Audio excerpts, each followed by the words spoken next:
You just know you're up for a very good video on the Benventure YouTube channel when it starts with coffee. Ladies and gentlemen, I'm your host Aaron from Benventure. Welcome to a new video on tips and tricks. And in this one, we go back to school. I'm going to school you on everything regarding ebonite fountain pens.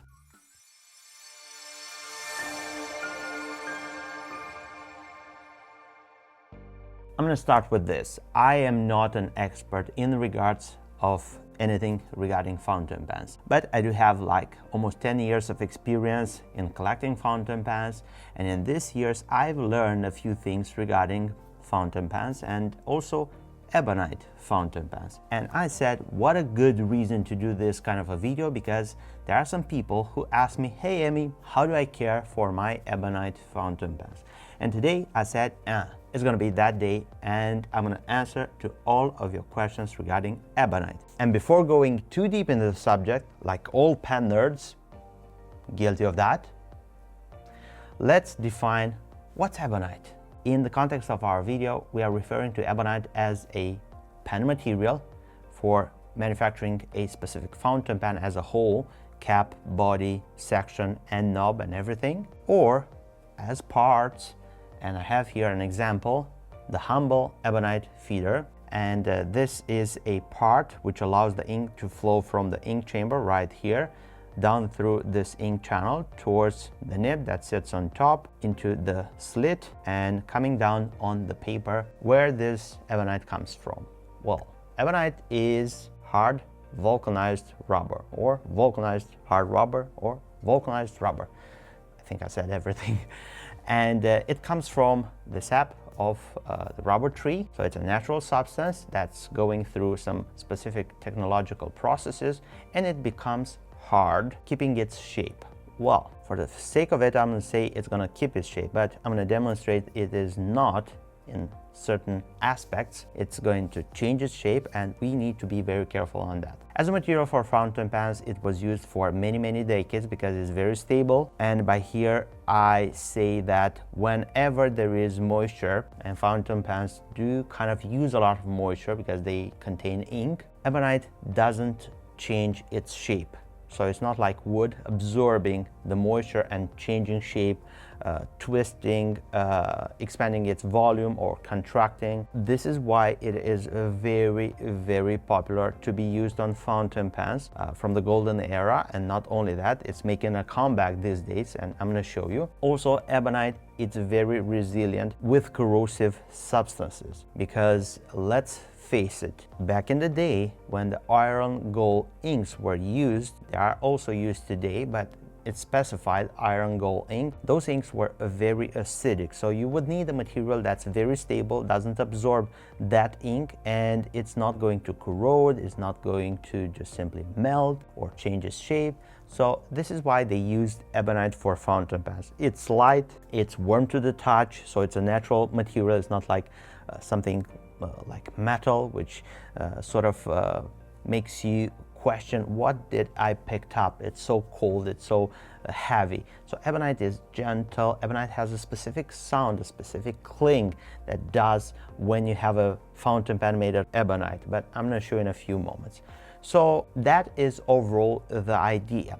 Like I said, it's been used for many decades for making vintage fountain pens, and we have fine examples of those fountain pens. Even today, I'm going to show you one, and I'm going to show you some particular things regarding vintage ebonite fountain pens. But also, it's making a comeback these days, and I've seen a lot of Italian manufacturers, and by many Italian manufacturers I refer to Leonardo specifically, because I just love their fountain pens made out of ebonite. They put a modern twist on ebonite, and it's very splendid. Also, ebonite evolved as a pen material. These days they have a lot of color, so it's not only black like it used to be in the vintage times of vintage fountain pens, if we can say like this.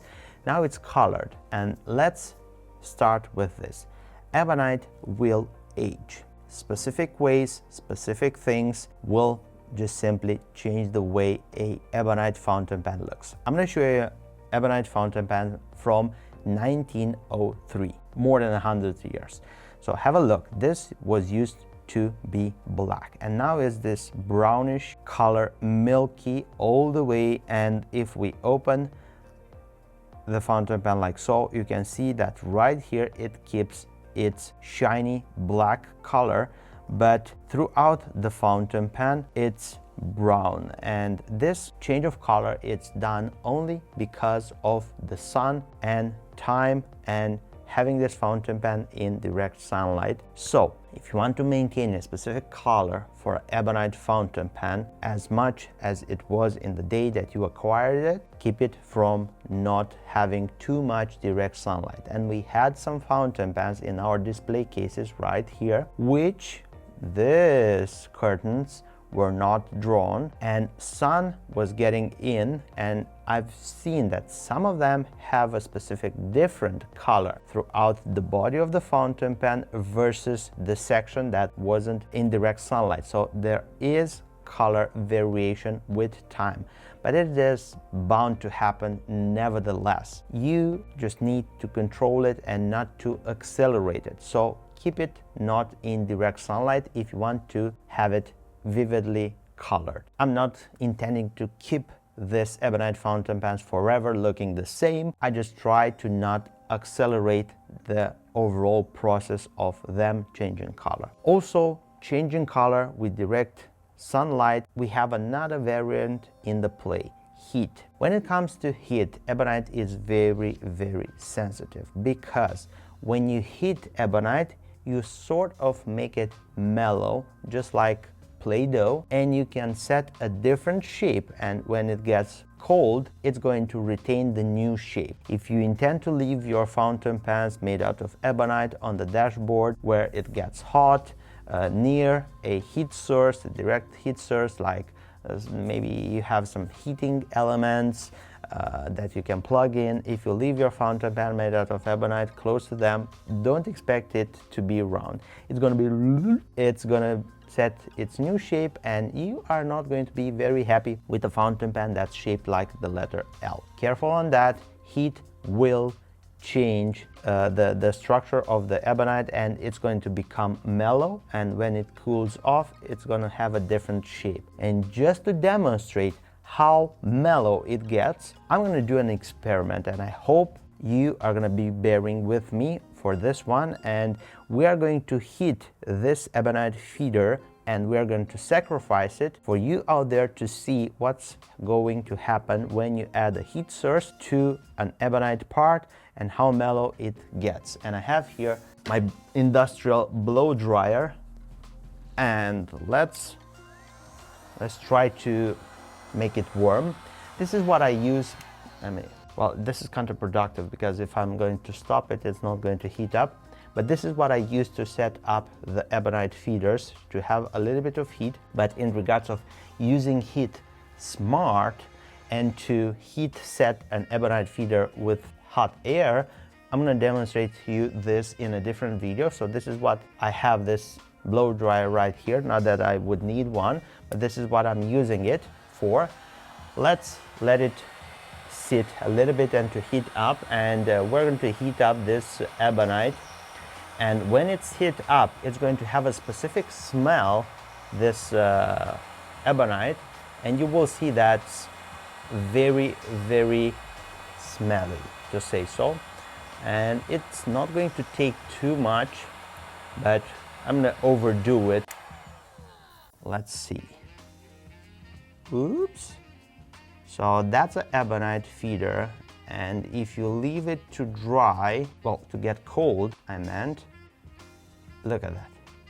It's gonna have this specific shape. So in the regards of using heat to heat set an ebonite feeder, yes, it's okay. But if you have a pan which is made out of ebonite and you want to keep it as much as possible in the same shape, avoid having it in a sort of heat scenario, and with that it's going to retain its shape. And also, if we involve sunlight, it's going to maintain its color. And I have here, just to show you, a beautiful, beautiful blue Momento Zero Grande Muses Herculaneum. Look at this stunning, stunning blue ebonite. It has ripples, it has black stripes, some pink. It looks gorgeous. And this pen was kept not in direct sunlight, it was kept in a drawer, so it's very vivid color. It's maintained even today, and I believe it has like 2 years since I have it. It's a very delightful material to touch. It's not like metal. It has sort of a cling,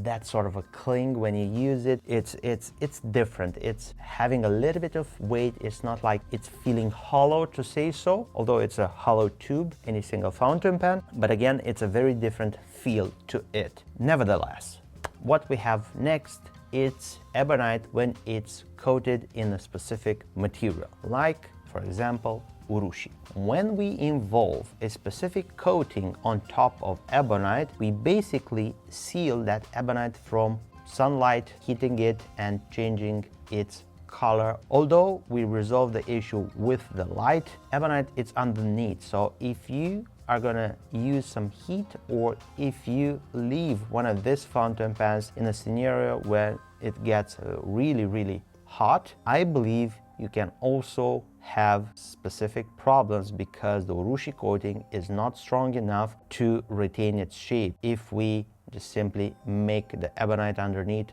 melt. Again, keep it out of direct heat source. It's more protected, but at the end of the day, it's the same material, so it's going to behave the same. Let's talk about ebonite in regards of having a specific texture on it. And I'm going to demonstrate a few things regarding this. But first of all, I'm going to show you what happened on one of my ebonite fountain pens when it is left in direct sunlight, or it is used, or let's just say this fountain pen was uncapped for a specific time period. If it's polished, it's going to lose its shine. It's that shine of buffed ebonite, and you can clearly see that the blue has more shine. Well, the blue Herculaneum wasn't used that much. The Art Deco, on the other hand, was kept on the desk. It's been used, it's been uncapped, and you can clearly see that we have some differences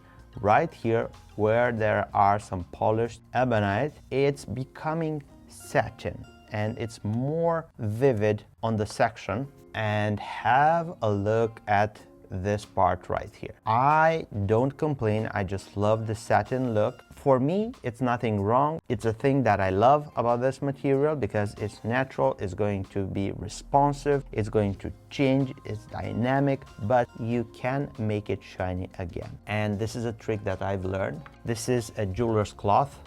It's not a rag, it's not dirty. This is from silver because this is what I use also to buff my silver pens, and you would apply micro gloss. It's just like a milky substance that has some very small particles in it. It's going to just simply, if you put it on the jeweler's cloth and you are going to do like this for some time, you're gonna see that you have rebuffed or made shiny the whole ebonite. Do I recommend this process? No. Why? Because you are basically going to alterate the top layer of ebonite.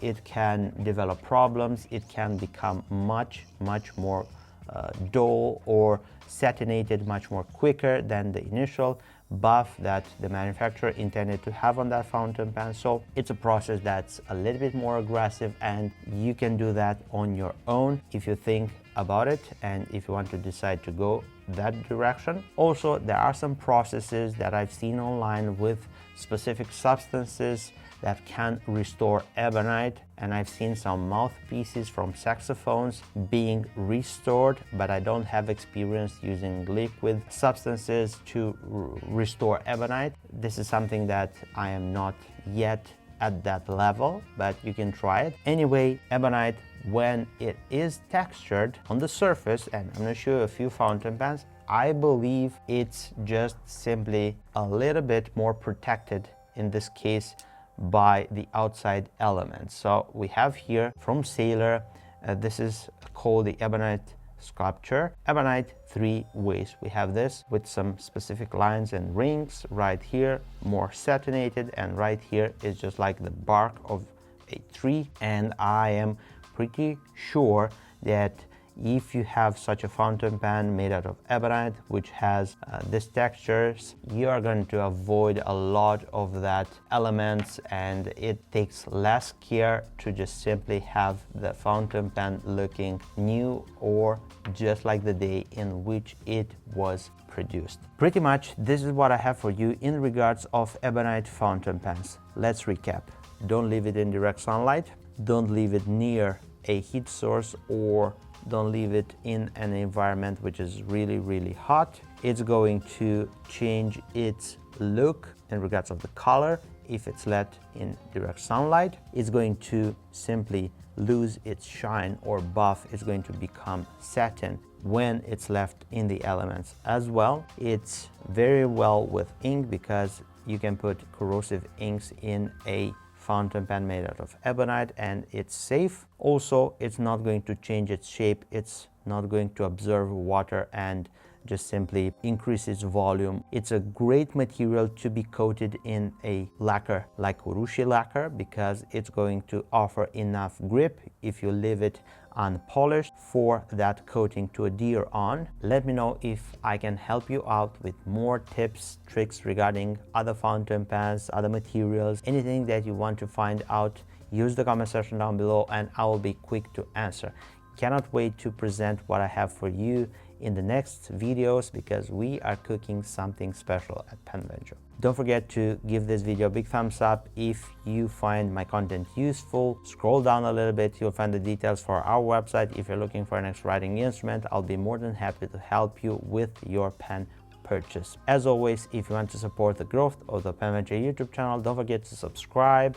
You can click there, turn the notification bell on, and you will be notified whenever we have new content. Speaking about content, if you want to continue watching my videos, I'm gonna leave you this right here. You can click and enjoy. As always, cups up. See you next time. Take care. Bye bye.